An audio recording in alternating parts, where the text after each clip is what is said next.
¿Recuerdas esa angustia nuclear que perseguía a la generación X en los 80? ¿Ese miedo constante de que en cualquier momento cayera una bomba atómica sobre tu cabeza? Hoy muchos se ríen de eso, lo tildan de paranoia, cosa de películas hollywoodienses. Pero los documentos desclasificados demuestran que estaban en lo cierto. Completamente en lo cierto. Y lo peor, la realidad fue aún más aterradora de lo que jamás imaginaron. Porque existe un archivo guardado en las bóvedas rusas que cuenta una historia aterradora. Una historia sobre una noche de septiembre de 1983, cuando el sistema de alerta temprana soviético detectó 5 misiles nucleares estadounidenses en ruta de colisión con la Unión Soviética. 5 ojivas nucleares, 4 minutos para decidir, y un hombre solo en medio de esa ecuación imposible. Pero antes de llegar a esa noche específica, necesitas entender el clima psicológico de los años 80.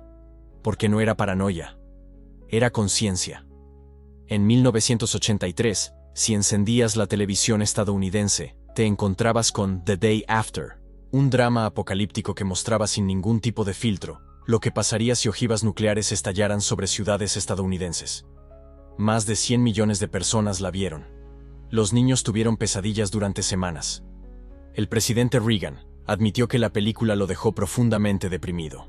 En las escuelas, los niños hacían ejercicios de duck and cover, agacharse y protegerse, como si una mesa de madera pudiera salvar a alguien de una explosión nuclear.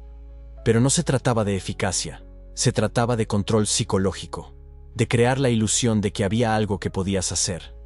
La retórica política alimentaba ese terror. Reagan tachaba a la Unión Soviética de imperio del mal.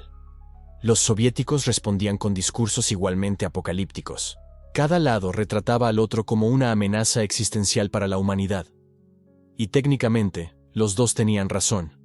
Porque aquí está el dato que nadie conocía en ese momento. Los arsenales nucleares estaban en su apogeo histórico. Estados Unidos y la Unión Soviética tenían entre los dos más de 60.000 ojivas nucleares. 60.000. Cada una de ellas decenas de veces más potente que las bombas de Hiroshima y Nagasaki. Pero el número de ojivas no era el problema real. El problema eran los sistemas de alerta. Hablemos de algo que se llamaba tiempo de respuesta. En los 80, si un misil balístico intercontinental salía despedido desde la Unión Soviética hacia Estados Unidos, o al revés, el tiempo entre el despegue y el impacto era más o menos de 30 minutos. 30 minutos entre el principio y el fin del mundo. Pero aquí está lo crítico. El tiempo de decisión era bastante menor. Porque no podías esperar a ver visualmente que venían los misiles. Cuando los vieras, ya sería demasiado tarde para responder. Entonces, ambos bandos se construyeron sistemas de alerta temprana. Satélites que detectarían el lanzamiento en el mismo instante que pasara. Radares que rastrearían la trayectoria. Y una vez que el sistema detectara un lanzamiento enemigo, el protocolo era claro. Tenías entre 4 y 15 minutos para decidir si lanzarías un contraataque. 4 a 15 minutos. No para evacuar, no para negociar. Para decidir si acabarías con el mundo o no. Documentos desclasificados en los años 2000 revelaron algo aterrador. Este sistema casi falló múltiples veces. No una vez. Múltiples veces. Falsas alarmas que podrían haber iniciado una guerra nuclear. Y en la mayoría de los casos, el público nunca lo supo. Entonces, esa angustia que la generación X llevaba a cuestas, ese miedo profundo de que en cualquier segundo se acababa todo, estaban sintiendo la verdad sin conocerla aún. La Guerra Fría no era nada fría. Era una bomba de relojería con la cuerda rota. Ahora, hablemos de los sistemas que mantenían esa paz precaria. Sistemas de alerta temprana. La Unión Soviética poseía una red de satélites llamada OKO. Ojo, en ruso. Estos satélites orbitaban la Tierra, apuntando sensores infrarrojos hacia territorio estadounidense. La idea era simple. Los misiles balísticos, cuando son lanzados, producen una firma térmica masiva. Los motores de cohete queman a miles de grados, imposible ocultar. Entonces, en teoría, en el instante en que Estados Unidos disparara un misil, los satélites soviéticos lo verían. Le pasaban la información a las centrales de comando en tierra. Y entonces, empezaba la carrera contrarreloj. Los estadounidenses tenían sistemas parecidos. Satélites DSP, del programa de apoyo a la defensa. Radares de alerta temprana repartidos por el hemisferio norte. Todo diseñado para dar esos 15 minutos preciosos de aviso. Pero aquí está el problema con los sistemas automatizados en escenarios de extinción. Necesitan ser rápidos. No puede haber vacilación. Entonces, estos sistemas fueron calibrados para ser extremadamente sensibles. Mejor un falso positivo que dejar pasar un ataque real. Y esa calibración creaba un dilema. Porque si el sistema decía que los misiles venían, tenías que decidir rápidamente. Investigar demasiado y pierdes la ventana de respuesta. Aceptar inmediatamente y puedes estar iniciando una guerra basada en información falsa. En los 80, esto no era teoría. Era protocolo militar de verdad. Oficiales en los dos bandos vivían con esa presión cada día. Metidos en búnkeres, viendo pantallas, sabiendo que una mala decisión sería el fin de todo. Y en septiembre de 1983, este sistema fue puesto a prueba de una forma que nadie podría prever. Pero antes de llegar allí, necesitas entender la tensión específica de ese año. 1983 no fue un año cualquiera de la Guerra Fría. Fue el año más peligroso desde la crisis de los misiles de Cuba en 1962. En marzo de ese año, Reagan anunció la Iniciativa de Defensa Estratégica, apodada Guerra de las Galaxias, un sistema de defensa antimisiles con satélites y láseres. Los soviéticos lo vieron como preparación para un ataque de sorpresa. Si los estadounidenses podían bloquear misiles soviéticos, podrían atacar primero sin miedo a una represalia. En septiembre, apenas 3 semanas antes del incidente que estamos construyendo, la Unión Soviética derribó el vuelo 007 de Korean Airlines, un Boeing 747 civil que se desvió hacia espacio aéreo soviético. 269 personas muertas. La tensión entre las superpotencias estaba al límite. Y en ese contexto, en medio de la noche del 26 de septiembre de 1983, el sistema de alerta temprana soviético detectó algo. Los satélites OCO captaron firmas térmicas. 5 misiles balísticos intercontinentales, lanzados desde Estados Unidos. Trayectoria: territorio soviético. La computadora calculó el tiempo de impacto. 15 minutos. Pero el tiempo de decisión era menor. Bastante menor.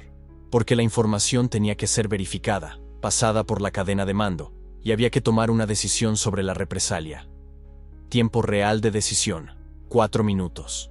4 minutos para decidir si la información era verdadera. 4 minutos para decidir si empezarías la Tercera Guerra Mundial.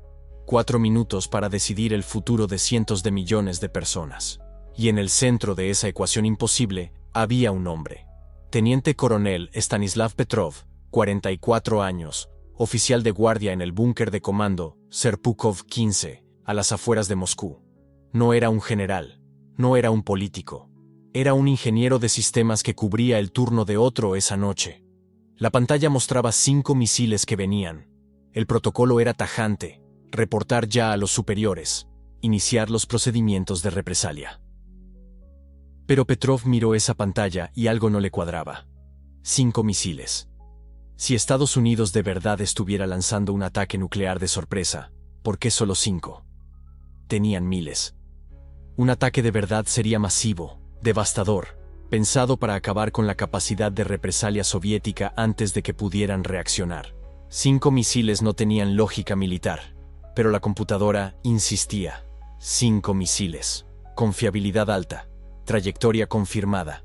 Y Petrov tenía que decidir: confiar en la máquina o en el instinto, reportar y posiblemente empezar una guerra nuclear, o esperar y posiblemente permitir que la Unión Soviética fuera destruida sin intentar nada. 4 minutos. 60, 59, 58. ¿Qué harías tú? Esto es lo que de verdad estaba pasando en ese búnker soviético. 26 de septiembre de 1983. Búnker de Serpukhov 15, 100 kilómetros al sur de Moscú. El teniente coronel Stanislav Petrov llevaba 3 horas en su turno. 44 años, apenas 3 semanas en su nuevo puesto. Ingeniero de sistemas, no un militar de carrera. Y esa noche, él era el oficial de guardia en el centro de comando de alerta temprana de la Unión Soviética. A las 00:15 se dispararon las alarmas. El sistema de satélites OCO, el orgullo tecnológico soviético, detectó algo. En la pantalla que tenía frente a él, un mensaje parpadeaba en rojo. Lanzamiento de misil detectado. Origen: Estados Unidos. Confiabilidad: alta. Petrov miró la pantalla. Un misil. Solo uno. Luego, segundos después, la pantalla se actualizó. 2 misiles. 3, 4, 5. 5 misiles balísticos intercontinentales en camino. Confiabilidad: alta. El protocolo era cristalino, absoluto, innegociable.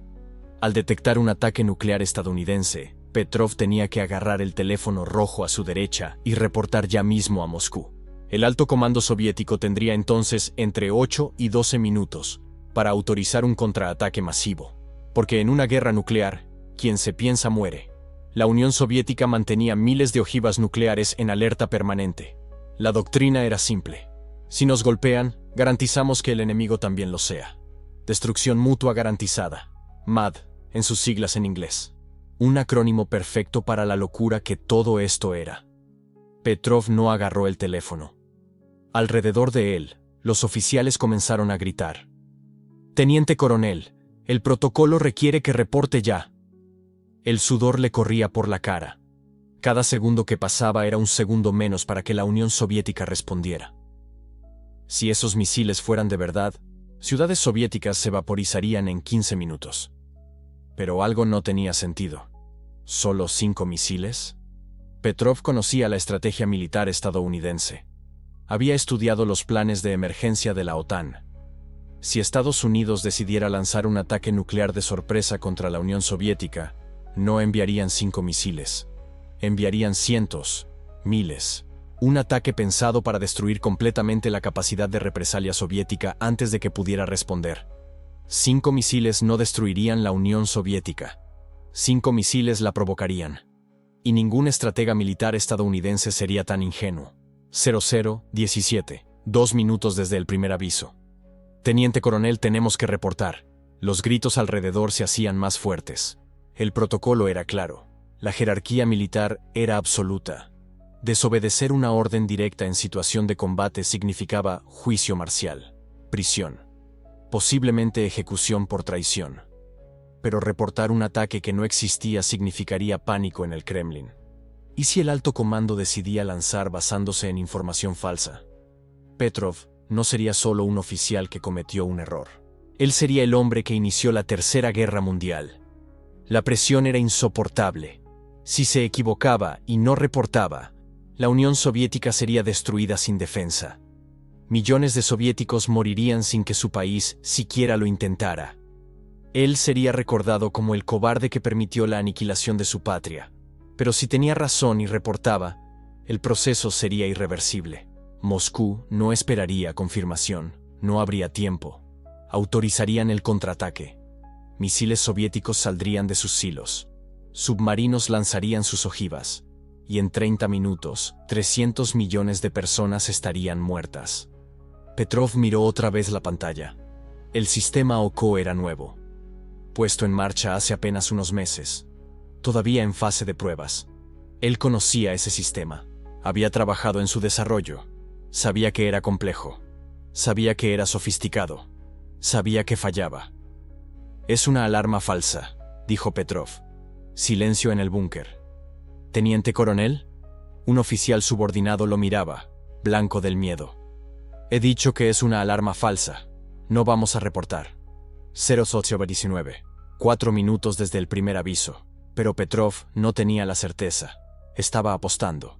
Apostando la vida de todos en la Unión Soviética en un presentimiento basado en estrategia militar y falta de confianza en la tecnología. Si los misiles estadounidenses de verdad estuvieran en camino, impactarían territorio soviético en 11 minutos. Ciudades enteras desaparecerían. Y él sería responsable de que la Unión Soviética no pudiera responder. Los minutos pasaban con una lentitud insoportable. 00:22. 7 minutos. 00:25. 10 minutos. Petrov miraba la pantalla. Los satélites seguían rastreando los misiles. La pantalla seguía insistiendo. Confiabilidad alta. Ataque confirmado. Pero él no agarró el teléfono. 00:28. 13 minutos. Si hubiera un ataque de verdad, las primeras ojivas ya habrían impactado. Leningrado, Kiev, Moscú. Las ciudades deberían estar explotando en este mismo momento. Silencio en el búnker. Todas las miradas pegadas a las pantallas. esperando la luz. El destello que significaría el final. Nada. 00:32, 17 minutos. Comenzaron a llegar los datos del satélite. La segunda confirmación, más lenta, pero más exacta. Radar desde tierra. Rastreo visual. Triangulación desde varias fuentes. Ningún misil. El sistema había fallado. Una combinación rara de luz solar que se reflejaba en nubes de gran altitud sobre Montana creó una firma infrarroja que el satélite Oko interpretó como propulsores de misiles en lanzamiento. Petrov tenía razón, pero lo que los documentos desclasificados años después mostrarían era aún más aterrador que el incidente mismo. Cuando Petrov finalmente reportó el fallo del sistema, la respuesta oficial soviética no fue gratitud. Fue silencio. Y después, investigación. Petrov había violado el protocolo. Así de simple. No importaba que tuviera razón. No importaba que hubiera evitado una guerra nuclear. Él había desobedecido órdenes directas en situación de combate. Ninguna medalla. Ningún reconocimiento oficial. Solo una reprimenda formal y una transferencia discreta a un puesto administrativo sin importancia. ¿Por qué?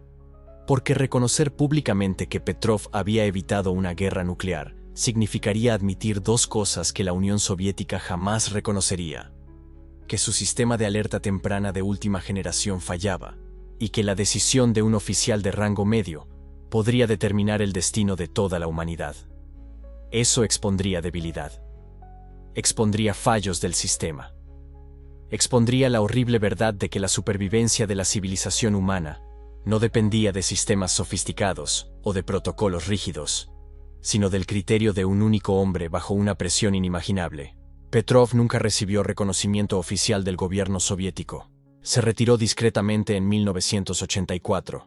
Vivía en pobreza relativa en un apartamento pequeño a las afueras de Moscú. La historia de lo que pasó aquella noche se mantuvo clasificada durante 15 años. Pero aquí está lo que los archivos desclasificados revelan, y que debería hacerte cuestionar todo sobre nuestra relación con tecnología militar y decisiones automatizadas. Cuando los investigadores soviéticos analizaron el incidente meses después, descubrieron que el sistema Oko casi se programa para reportar automáticamente a Moscú, sin intervención humana. La idea era eliminar el riesgo de la duda humana en el proceso de represalia nuclear. El sistema sería completamente automático. Detección, confirmación, reporte, lanzamiento. Sin humanos. Sin criterio. Sin dudas. Esta propuesta fue rechazada apenas 3 meses antes del incidente del 26 de septiembre. Rechazada no por problemas morales o filosóficos, sino por limitaciones técnicas. Los ingenieros simplemente no lograron que el sistema fuera confiable. Si aquella implementación técnica hubiera funcionado, no habría Petrov en la sala de control esa noche. Habría solo un algoritmo. Y ese algoritmo habría detectado 5 misiles, confirmado con fiabilidad alta, e iniciado automáticamente la secuencia de represalia soviética. Tercera Guerra Mundial. 300 millones de muertos. La civilización humana terminada. Todo porque la luz del sol se reflejó en las nubes de una forma específica sobre Montana. ¿Y qué le pasó al hombre que salvó el mundo? Durante 15 años, el mundo no sabía lo cerca que estuvimos del final esa noche del 26 de septiembre de 1983. La decisión de Stanislav Petrov quedó enterrada en los archivos secretos soviéticos. Clasificada, intocable, olvidada. Pero aquí está la verdad sobre lo que le sucedió al hombre que salvó el mundo. Esperarías reconocimiento, ¿verdad? Medallas, ascensos, quizás el título de héroe de la Unión Soviética. Porque al fin y al cabo había evitado una guerra nuclear. Salvó cientos de millones de vidas con una sola decisión. Eso no fue lo que pasó. En cambio, Petrov fue reprendido, castigado oficialmente por sus superiores. ¿Por qué? No siguió el protocolo al pie. Debería haber reportado el ataque inmediatamente por la cadena de mando. Debería haber documentado cada detalle en tiempo real. Pero no lo hizo, porque estaba demasiado ocupado salvando a la humanidad como para hacer el papeleo que correspondía. La burocracia militar soviética no se lo perdonó. Petrov fue transferido a un puesto menos importante. Ningún ascenso. Ningún reconocimiento público. Solo silencio administrativo. Continuó trabajando algunos años, pero el mensaje estaba claro. Su decisión, aunque fuera correcta, lo había convertido en un problema. Entonces se jubiló antes de tiempo. Volvió a su vida civil. Un apartamento modesto en Moscú, una pensión modesta, y 15 años de completo anonimato. Piénsalo por un segundo. El hombre que literalmente evitó el Armagedón nuclear vivió en total oscuridad durante 15 años. Sus vecinos no lo sabían. El mundo no lo sabía. Incluso la mayoría de sus colegas militares no sabían exactamente qué pasó aquella noche de septiembre. La historia podría haber terminado así. Petrov podría haber muerto desconocido, olvidado por la historia que salvó. Pero en 1998, algo cambió. Un oficial ruso, el general coronel Yuri Votintsev, decidió que la verdad tenía que salir a la luz.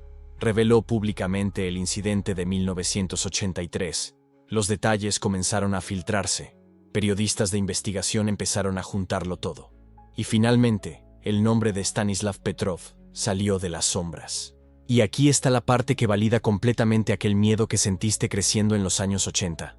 Cuando los archivos comenzaron a desclasificarse, descubrimos algo aterrador. El incidente de Petrov no fue único. No fue una anomalía aislada. Fue solo uno de múltiples casi desastres durante aquella década. Noviembre de 1983, apenas 2 meses después del incidente de Petrov. Operación Able Archer 83. Un ejercicio militar de la OTAN tan realista que el liderazgo soviético de verdad creyó que era preparación para un ataque nuclear de sorpresa real. Los misiles soviéticos fueron puestos en máxima alerta. Las ojivas fueron preparadas. Una vez más, estuvimos a minutos del punto de no retorno. Los documentos desclasificados revelan al menos 5 casi catástrofes nucleares documentados solo en los 80. 5 momentos en que los sistemas fallaron, los protocolos casi desembocaron en guerra, y solo decisiones humanas de último minuto nos salvaron. Así que sí, ese miedo existencial que sentiste viendo The Day After en la tele, completamente racional. Aquellas pesadillas sobre hongos nucleares, basadas en peligros reales e inmediatos. Esa angustia por las sirenas de ataque aéreo, justificada por sistemas que casi fallaron una y otra vez. Tenías razón en tener miedo. El peligro no era propaganda, no era exageración mediática, era real, documentado, y bastante peor de lo que el público sabía en ese momento. La generación que creció bajo la sombra de la aniquilación nuclear no estaba siendo paranoica, estaba siendo realista. Pero volvamos a Petrov. Cuando su historia finalmente salió, el reconocimiento comenzó a llegar. Tardío, pero sincero. En 2006, la Asociación de Ciudadanos del Mundo de la ONU le dio un premio especial. El reconocimiento era directo, por salvar al mundo, no prevenir una guerra, no evitar un conflicto.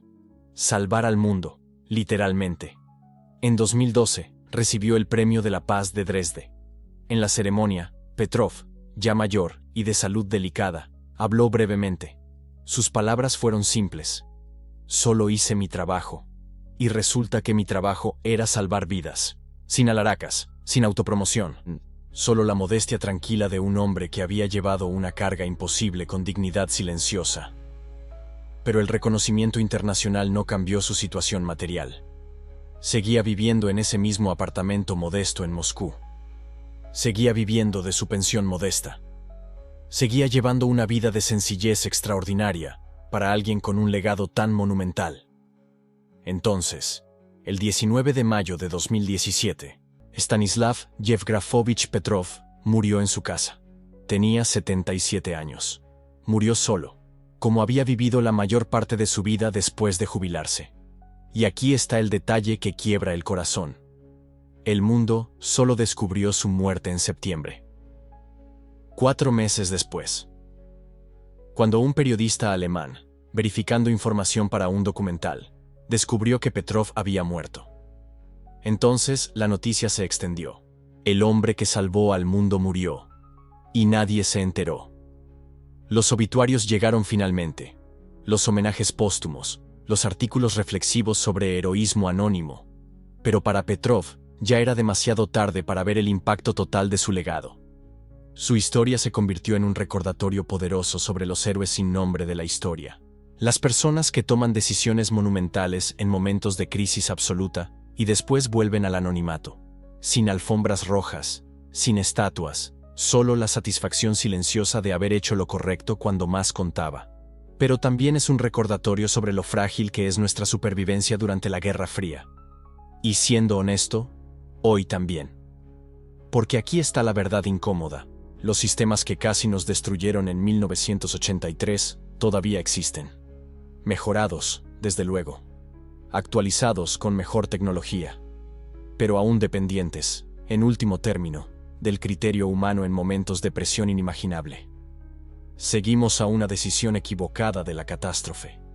Seguimos confiando en hombres y mujeres anónimos en búnkeres secretos para distinguir entre falsa alarma y apocalipsis real. Seguimos viviendo bajo la sombra de sistemas diseñados para responder en minutos, no en horas. Las lecciones de 1983 siguen importando porque sistemas similares nos rodean aún. Porque la tensión nuclear no desapareció con el final de la Guerra Fría, solo cambió de forma. Y porque la historia de Petrov nos enseña algo fundamental sobre el momento, el coraje y la importancia vital del criterio humano cuando las máquinas fallan. Así que permíteme cerrar con una validación completa. Sí, tu angustia de los 80 era completamente justificada. El peligro era real. Los sistemas fallaban. Y estuvimos más cerca del final de lo que nunca supiste. Estábamos a 4 minutos de decisión del lanzamiento nuclear total. Un único reporte de protocolo de que los misiles se lanzaran, un único oficial bajo presión inimaginable, nos alejó del abismo. Y el mundo casi olvida su nombre, Stanislav Petrov. Recuerda ese nombre, comparte esta historia. Porque mientras recordamos a los hombres que casi destruyeron el mundo, también debemos recordar a los que lo salvaron. Si quieres más historias desclasificadas de la Guerra Fría que justifiquen tus miedos más profundos y revelen verdades escondidas durante décadas, suscríbete al canal. Toca el timbre. Porque la historia secreta se está revelando, un archivo desclasificado a la vez. Y algunas de esas historias harán que el incidente de Petrov parezca apenas el principio. Gracias por ver. Y recuerda, a veces, el héroe más importante es aquel del que nunca has oído hablar. Hasta la próxima revelación.